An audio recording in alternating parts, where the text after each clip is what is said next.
Welcome to Stalking the Pantry with Hal, a series of articles, videos, and other ramblings to provide information and resources to help everyone to be better prepared, and hopefully have some fun along the way.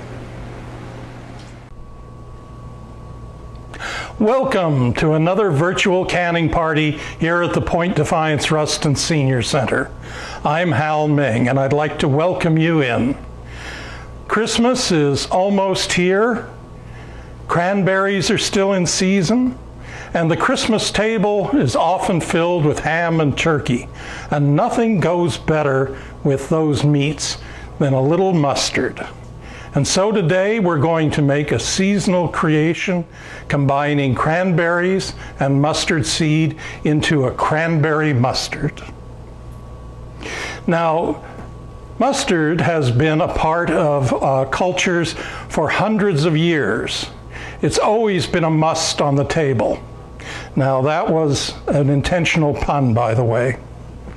In the early Romans, they're the ones who came up with a mixture of unfermented grape juice and crushed mustard seeds, which they called the mustum ardens, or the burning wine. The heat that comes out of different mustards is from the type of seeds you use and also whether they include acid, like a vinegar. Yellow seeds give the mildest, brown and then black are a little more pungent and strong. And that pungency comes from a chemical reaction that starts when the mustard seeds are ground or crushed. But when acid is added, it stops that reaction. So depending on when you add the vinegar or the other acids, you can control to a certain degree how hot the mustard is. Now there are many, many types of mustards, depending on how it was, whether they're thick, whether they're whole seed, they can be pureed, some are almost like liquid, and almost every country in the world has them. Now, the thing I really enjoy about making these videos is it gives me an opportunity to do a lot of research. And I would be remiss if I didn't mention that I discovered the National Museum of Mustards. It's in Wilmington, Wisconsin, and I'm going to quote from on their website. The centerpiece collection at the museum is an ever-growing display of nearly 6,000 jars, bottles, and tubes from all 50 states and more than 70 countries. So the National Museum of Mustard is well worth checking out their website. It's very amusing, and there's more facts about mustard than you ever knew existed. The link to it will be at the end of the video and also on our website and Facebook page. So the first step when you're making this mustard is to take the red wine vinegar. Some people have used champagne vinegar, others apple cider. That's a matter of taste, as long as the vinegar is at least a 5% dilution. You take that and bring it up to a boil, and you pour in your mustard seeds.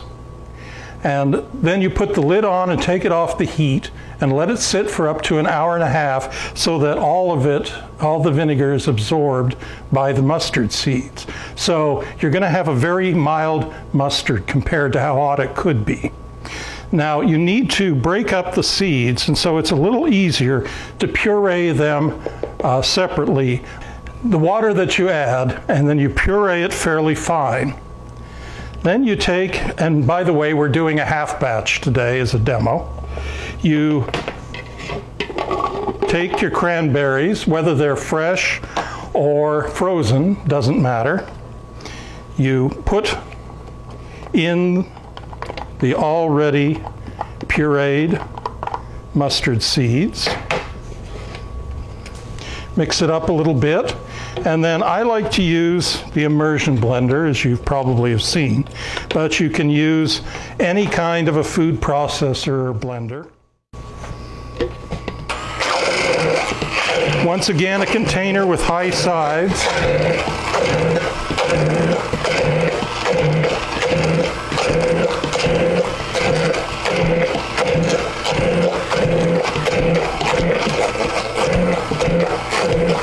And you want to leave some chunks. You don't want it totally pureed, but you do want it broken up some.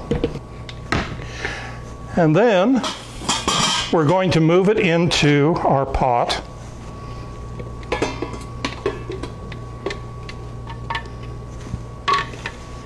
And then we're going to take it and put it on our induction burner. All right, well, we have moved over to the induction burner. We have the berry and mustard seed mixture in there, added a little bit of additional water, and we're going to bring it up to a boil, stirring constantly.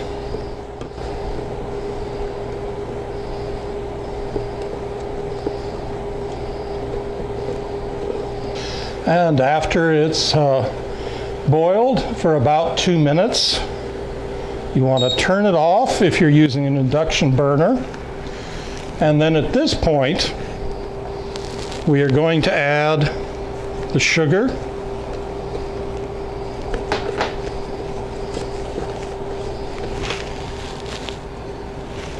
And the allspice.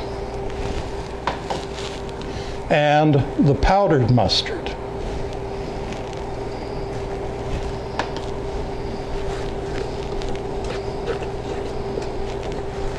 And we're going to bring the heat back on, but at a much lower level.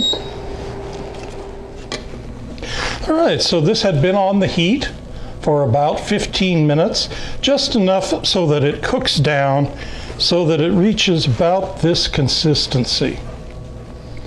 And then I've gone ahead and jarred up most of it. And because it doesn't go as fast as a jam might, we're using the 4-ounce jars and about a 1/4-inch headroom if you're going to be water bath canning them.